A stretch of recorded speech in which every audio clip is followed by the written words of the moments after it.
Olá, muito prazer. Meu nome é Ive Donato, eu sou atriz, palhaça, arte educadora, formada pelo Instituto de Artes da Unesp e hoje vamos conversar sobre palhaço.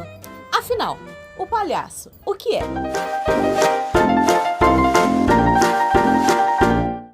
Seria o palhaço o terror dos maridos? É ladrão de mulher. Seria uma forma de manifestação política? O povo não é bobo!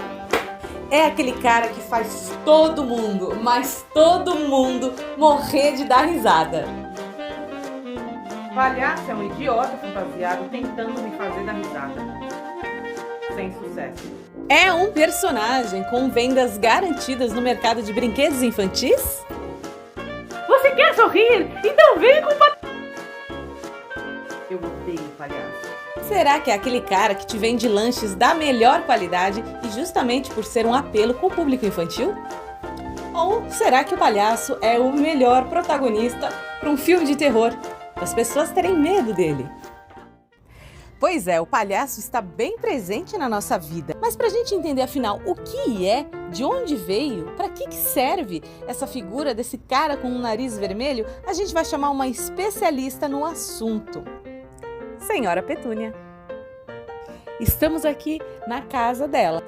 Eu, particularmente, estou muito animada de fazer essa entrevista com ela, porque afinal ela costuma ser bem reclusa. Então vamos lá.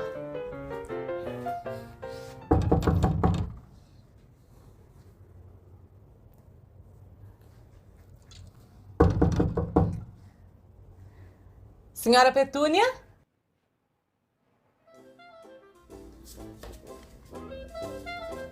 Não tem ninguém! Senhora Petúnia, a gente te viu.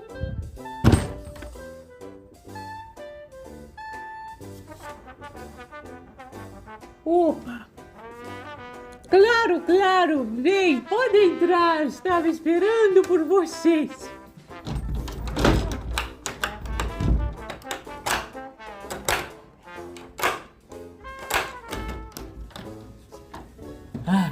Oi, gente!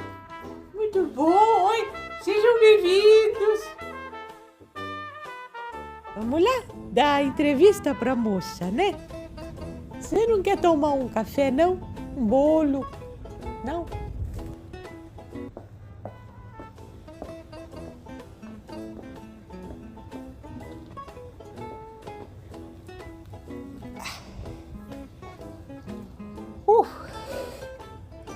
Eu sou a senhora Petúnia, né? É pra falar o currículo, tudo que eu já fiz na vida.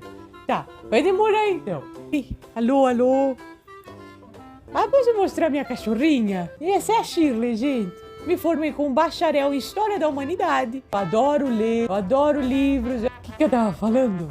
E também fiz uma graduação de Ciências Ocultas. E Shirley, dá beijo, Shirley. Também me formei como mestra, né, em Filosofia das Artes Pós-Dramáticas Brechtianas da Contemporaneidade. Importante frisar que eu sou tricampeã mundial de boccia. Tenho muito orgulho desse meu título. Também fiz parte do Greenpeace, cuidar da natureza, né, gente? Fui presa por ficar abraçada numa árvore. Sou grande defensora dos animais, da natureza. Ai, um bicho me mordendo. Vim aqui hoje para conversar com vocês sobre palhaço. Ai, as rosas abriram. Sai daqui que eu vou dar entrevista também. Sai, Shirley. Talvez a gente tenha que mudar de lugar. A gente vai mudar de lugar, então, para fazer a entrevista.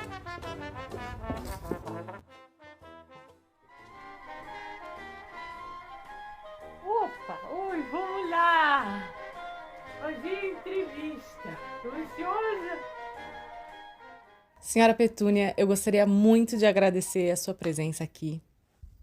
Todos nós estamos muito emocionados e muito curiosos para ouvir o que a senhora tem para falar sobre a história dos palhaços. Eu amo esse livro, gente.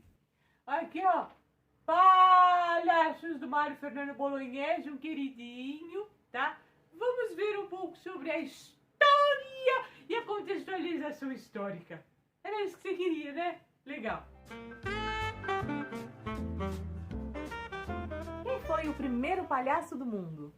De onde veio esse ser tão espalhafatoso?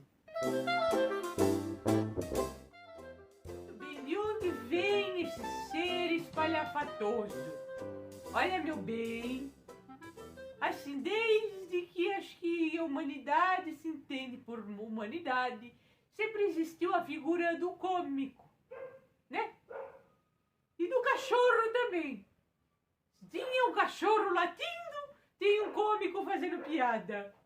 Só um instante. Se tinha um homem fazendo uma piada na roda da fogueira, aquele ali já pode ter sido o primeiro palhaço da humanidade. Então a gente não tem nenhum registro, tecnicamente, do primeiro tio do pavê. Então ele não surgiu no momento definido, tá? Isso foi uma imagem que foi se construindo com o passar dos séculos. O palhaço, ele está presente em todas as culturas.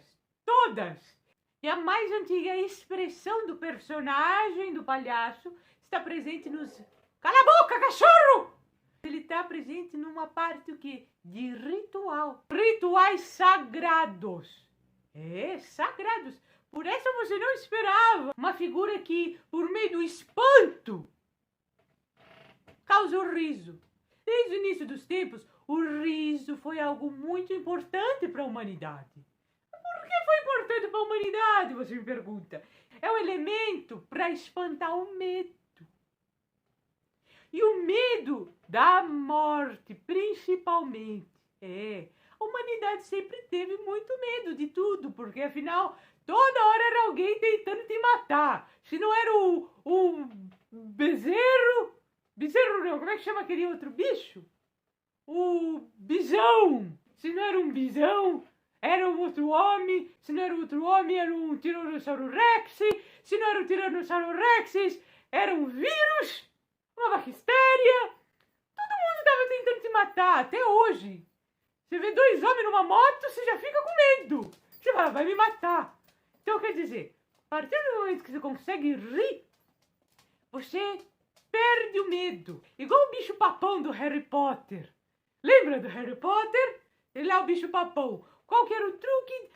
Spoiler pra quem não assistiu Harry Potter, hein?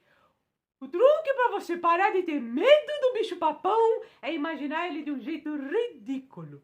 E é aí que entra o palhaço. Você é ridículo. Sim, você que está me assistindo, você é ridículo. E você também é ridícula. Yves Donato. Eu sou ridícula? Ridícula. E eu também sou ridícula. Porque todo ser humano é ridículo por natureza. Essa é a primeira lição sobre palhaço que você tem que aprender. Palhaço é sobre ser ridículo. E abraçar o seu ridículo. A partir do momento que você abraça, pronto, meio caminho andado. Então, pensando em morte, pensando em medo, pensando em mal, forças do mal, a gente pensa em quê? O ex-presidente? Não. Pode ser também, mas não é dele que estamos falando. É do diabo, que é quase a mesma coisa. Então, pensando no diabo, a história da humanidade por aí, muitas vezes o diabo, as forças do mal, eram representadas por figuras cômicas. Ridicularizar o mal é uma das melhores formas de vencê-lo. Ouviu bem essa frase? Agora pensa lá, quando você estava na escola. Você era uma pequena criança franzinha, espinhudinha, né? Baixinha. E sempre tinha o metido valentão que ia lá sacanear você. Ia lá, te botava pra baixo, te oprimia. Era violento com você. Se você conseguisse tascar-lhe uma piada e ridicularizar aquele maluco, bullying reverso. Se fizer bullying reverso com ele e botar todo mundo pra rir dele, ele vai baixar a bola. Ou ele pode te socar e arrancar todos os dentes da sua boca, tá? Mas o que acontece? Ele vai se sentir ridicularizado e ele não vai se sentir tão forte. Ele não vai se sentir tão poderoso. É muito difícil o pessoal conseguir manter pose de valente quando tá todo mundo rindo dele. Agora, recomendo você tentar isso? Não, não recomendo, porque se ele arrancar todos os dentes da sua boca, você vai falar, ah, foi a senhora Petúnia que me deu essa dica. Não tô dando dica nenhuma, só tô dando uma metáfora pra vocês. Lida com metáfora, tá bom, gente? Que é retomando aquela história do bicho papão, né? Você perde o medo. O mesmo vai se dar com medo, com o nojo, com a opressão. Por exemplo, Charlie Chaplin, aquele menino lindinho, ele fez o quê? Uma grande crítica ao ditador Hitler, né? No filme lá, O Grande Ditador. Gente, assiste. Muita gente criticou, falando, não, é uma forma muito simplória de você representar alguém tão terrível na história da humanidade. Mas aí, no final das contas, ele, como um bom palhaço, representou alguém tão terrível pela própria e única estupidez de ser alguém como aquele cara era. Né? O Hitler, no caso.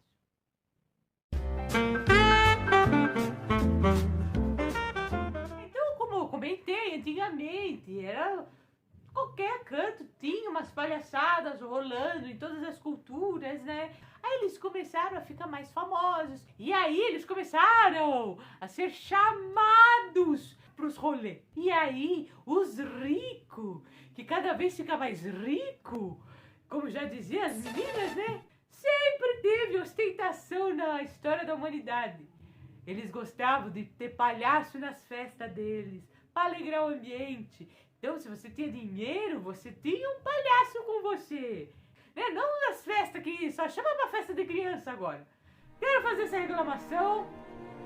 Só chamam agora os palhaços pra festa de criança.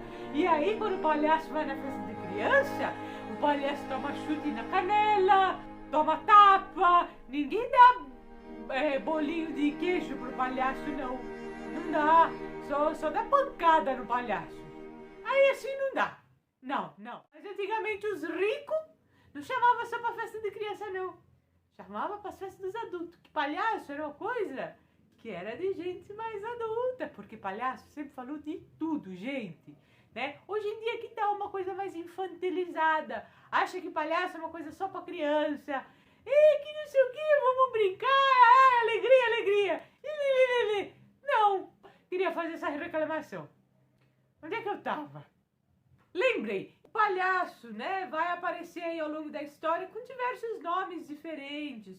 O cômico, o bobo, tem uns momentos ali bufão, que são outras vertentes, né? Tem vários nomes. Cala a boca! Abriu uma escola, desculpa, gente, viu, Ive? Abriu uma escola de luta aqui do lado e às vezes eles ficam berrando. Então se vazar algum som, me perdoe, espectador, se vazar algum berro que não seja o meu, é desses idiotas que tá aqui do meu lado. Onde é que eu tava? Todo nobre romano mantinha em casa uma trupe de palhaço anão. Palhaço anão, é verdade. Vou te contar uma coisa, uma oportunidade de vida. Para quem era anão, para quem era feio, para você ter algum tipo de renda, tá? Não, gente feia, todo mundo aí tinha um potencial a mais para ser palhaço. Agora, sabe por quê? O que os nobres ficavam espantados? E o homem feio que dói, o homem torto, corcunda, ele era inteligente. Tinha umas piadas sagazes. Eles falavam umas coisas que era muito engraçado e as pessoas ficavam espantadas com a inteligência dessas pessoas, né? E assim, puro preconceito, não é mesmo? Só porque o cara é feio, ele vai ser burro? Só porque o cara tem uma corcunda, ele vai ser burro? Não, era um homem feio, mas que virava um homem sábio com as coisas que ele falava. E você é feio? Vem se candidatar à vaga de palhaço. O bobo da corte vai ser muito importante aí nessa função para chegar ao palhaço que a gente conhece até hoje em dia, né? O costume começou lá, provavelmente, pelo Egito, né? Os egípcios, os hindus, os chineses, eles não abriam mão de ter uma figura cômica como essa, assim, feia, ridícula, atrapalhada, mas dotada de uma inteligência e uma perspicácia que só ele que podia falar umas boas verdades na cara do faraó. O bobo tinha essa liberdade de falar puras verdades, mesmo que disfarçadas num riso, numa ironia, mas ainda assim puras verdades para aqueles de grande poder. Seja o faraó, seja o rei, seja o papa, todo mundo tinha um bobo ali a tiracolo para te falar umas verdades. Hoje em dia, a gente também tem os nossos amigos, não é mesmo? É importantíssimo você ter aquele amigo do peito, que te fala umas verdades na cara e fala: meu colega, você tá vacilando. Meu colega, você tá bobeando. Você tá fazendo papel de trouxa. Às vezes, a gente não gosta de ouvir essas coisas, não. A gente fica chateado. Do mesmo jeito que muitos reis ficavam chateados e, arrancava a cabeça do bobo. Mas o bobo só estava cumprindo o papel dele. Muitas coisas aí pela história da humanidade foram evitadas ou podiam ter sido evitadas quando os poderosos ouviam os bobos, tá? Os bobos, você acha que ele só tem a cara de bobo, mas ele é muito do inteligente. É Philip Astley.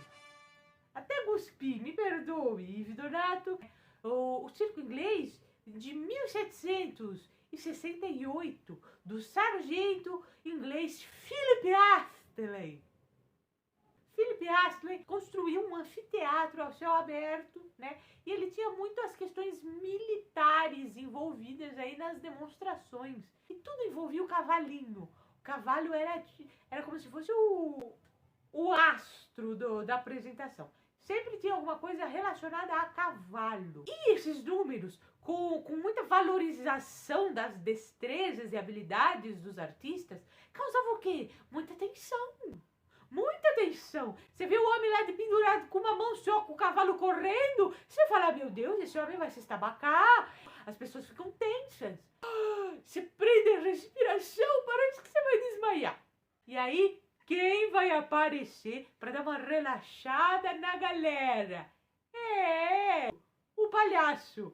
E lá no começo, o palhaço tinha envolvimento com os cavalos. Cômicos que entravam, né, faziam as entradas de palhaço, mas eles eram muito hábeis no que eles estavam fazendo. O palhaço subia no cavalo, não conseguia subir no cavalo, e ficava preso, enroscando do outro lado, e quando ele conseguia subir no cavalo, ele estava virado por rabo no cavalo, não sabia onde estava a cabeça. Assim, era um número que parecia muito idiota. Como alguém não sabe subir no cavalo? Mas para você executar de forma idiota, você precisa dominar muito bem aquilo para parecer um idiota. Então você precisa dominar a arte tão bem para fazer parecer que você não sabe. Olha o pulo do gato, ou melhor, do cavalo. Por que o nariz do palhaço é vermelho? Vamos lá, o pai dos burros, né? O livro, no caso, não Mário Fernando Bolognese. O nariz vermelho, ele basicamente vem da figura do Augusto, né? Porque existe a figura do branco e a figura do Augusto na dupla dos palhaços, né?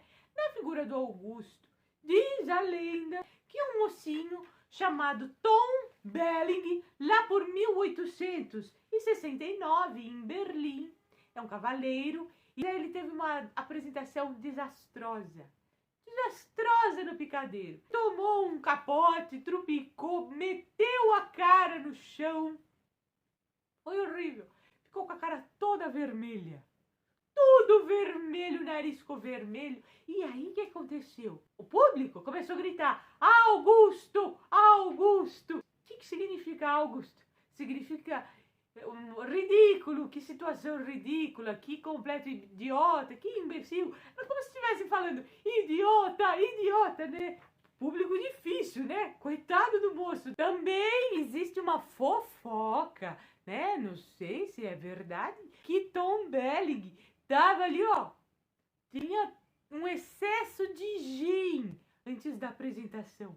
E E por isso que ele perdeu o equilíbrio. Então, quer dizer, junta tudo. O homem estabacado, a bebida, mistura tudo isso, pá!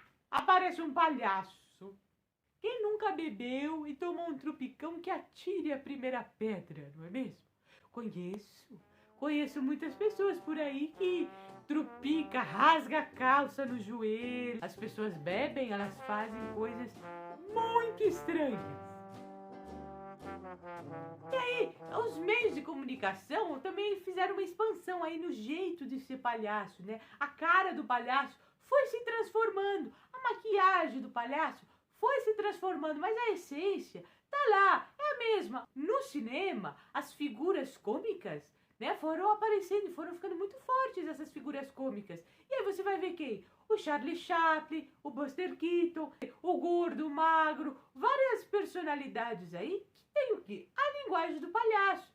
Mas não necessariamente você vai ver um nariz vermelho ali no meio. Mas a linguagem do palhaço tá presente. Você só vai ver a diferença ali na maquiagem, né, as roupas, vai dando uma amenizada, vai ficando uma coisa contemporânea. Então você vai vendo um leque se abrindo aí de 1 milhão de possibilidades, mas o cômico, o palhaço, está lá.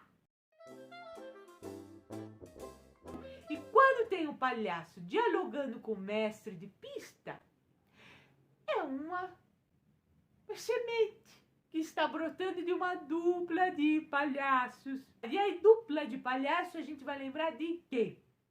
Do Branco e do Augusto. Branco e Augusto, quem são eles? O que eles comem? Onde eles vivem? O Branco, ele acaba vindo, é um personagem que ele já vai ter essa pompa mais elegante. Ele vai se originar nessa espécie do mestre de pista. Tem umas roupas finas, ele geralmente está com a maquiagem toda branca, ele não vai ter muito vermelhinho na cara dele, né? O vermelhinho vai estar com o quê? Com o Augusto. O Augusto vem da parte que é chamado de idiota, né? É o mais atrapalhado, o excêntrico, é o que tem as roupas mais largas, né? Ele fica mais essa característica do vagabundo, é o perdido na vida. É tipo aquele seu primão, o primo que olha e fala: e aí, você não vai fazer faculdade? Não vai prestar concurso? Né? É o largado lá, é o Augusto. Você já deve ter um primo assim. Se você não tem um primo assim, então quer dizer que é você o primo dos outros que é assim. O Branco e o Augusto acabam se tornando figuras antagônicas, né? Uma referência, assim, de umas primeiras duplas que teve, assim, tem um filme belíssimo que conta a história dos dois. Esse filme aqui, ó, Chocolate, é lindo, super recomendo. Eu não vou falar do filme, senão eu vou dar spoiler pra vocês. Vocês vão ter que assistir. É incrível! Então, gente, aí pensando assim, na dupla de palhaço Branco e Augusto, acabou vindo pra o quê? Pra solidificar essa estrutura de uma relação de classes. Gente, luta de classe já nessa época. Pois é, o Branco, ele vai ser a voz da ordem. E o Augusto vai ser a voz do marginal, o excluído, o todo danado. É o Augusto. Sempre tem uma dupla de antagonista, o que manda e o que é mandado. E você vai ver isso em várias referências por aí, até nos desenhos, não tem? O Pink e o Cérebro. O Cérebro é o Branco, o Pink, o Bobô atrapalhado, é o Augusto. O Timão e o Pumba. Pensa aí, quem é o Branco e quem é o Augusto? O Branco é o Timão, que é o Churicato, e o Augusto é o Pumba. E por aí vai, gente. Sempre vai ter dois aí. Um é um e o outro é outro. Senhora Petúnia. Ai, que bonita essa frase. Um é um e o outro é outro. Você pensa assim, mas eu quero nomes do primeiro palhaço que tem por aí. Tá bom, eu vou te dar um nome, tá? Joseph Grimaldi. Ele é como se fosse um antepassado aí do que representa o que a gente vê aqui hoje em dia, tá?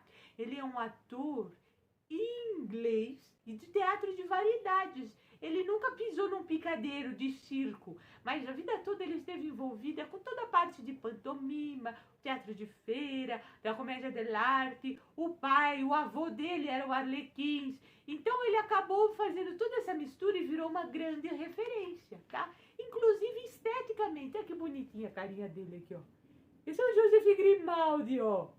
A carinha dele, ele é assim por quê? Ele acabou fazendo uma mistura na maquiagem dele, que mistura as maquiagem branca do Pierrot com os vermelhos fortes, assim, do Arlequim. E aí ele foi fazendo uma coisa muito louca. Ele falou, vou ter meu estilo próprio. E ele acabou lançando uma moda, tá, gente? Então, ó, conheça as tendências da moda. De onde veio? Joey, né, Grimaldi, é como se fosse um bisavô aí do palhaço de hoje em dia também. O que faz um palhaço um palhaço? Quais são os aspectos cômicos, né? A comicidade física já é importantíssimo, né? E é uma habilidade de você fazer isso sem nem precisar falar. Tropeçar, tapa, tomar uma bofetada na cara, dar uma bofetada, chute na bunda do outro palhaço, né? Todas essas coisas que eu tô dizendo, de cair, de tomar tapa, de tomar chute. E isso tudo chama cascata, né? Tem essas gags, né? Essas piadas físicas. Tudo isso, gente, é feito de uma forma metódica e estudada para ninguém se machucar, tá? Não é realmente enfiar a mão na cara do amiguinho que tá em cena. Aí a gente também tem elementos de repetição. Acontece um negócio. Aí depois acontece de novo. Aí depois acontece de novo. Essa é a famosa regra de 3. O riso de Bergson, ele fala de toda essa matemática, essa lógica de como que você constrói a piada, a ideia, a cena. O que te leva a rir? O que faz as pessoas darem risada, né? Dentro dos palhaços existem os números. Entradas clássicas de palhaço, um texto mesmo, com diálogos, essas esquetes você vai achar nesse livro aqui, ó, do Mário Fernando Bolognese. Qualquer um pode ser um palhaço? Qualquer um pode ser um palhaço, gente. Eu acho que o primordial é você estudar, se dedicar, em qualquer ofício que você escolher, você tem que se dedicar. E outra, respeitem a profissão, gente. Respeitem o nariz vermelho. Porque às vezes as pessoas acham que palhaço é qualquer coisa e não é. Para ser médico, tem que estudar. Para ser palhaço, também a mesma coisa. Você tem que estudar. A função do palhaço e a sua importância dentro de uma sociedade, além de fazer rir, vai criticar todas as coisas que estão erradas na sociedade. Mas com um jeito bem humorado, né, galera? Ridendo castiga morales. Ou algo assim, que eu não sei falar latim, mas o riso castiga a moral. Ridicularizar as figuras de poder, né, de opressão, né? E fazer a gente pensar também. E um recado, gente, eu conheço muita gente por aí que tem medo de palhaço, sabia? Não são poucas pessoas, não. Muitas vezes essas pessoas têm medo de palhaços porque elas se encontraram com outras pessoas que estavam usando o nariz de palhaço, mas não estavam devidamente preparadas para exercer aquela profissão naquele momento, tá? Tenham muito cuidado quando você vai pegar o nariz vermelho. Por quê? Porque às vezes você pode assustar alguém e você não faz nem ideia. Você achou que você estava sendo legal, mas você acabou de gerar um trauma em alguém. Paciência, né? É assim que nasceu It e a Coisa. Agora palhaço está super na moda, né? Psicopata, né?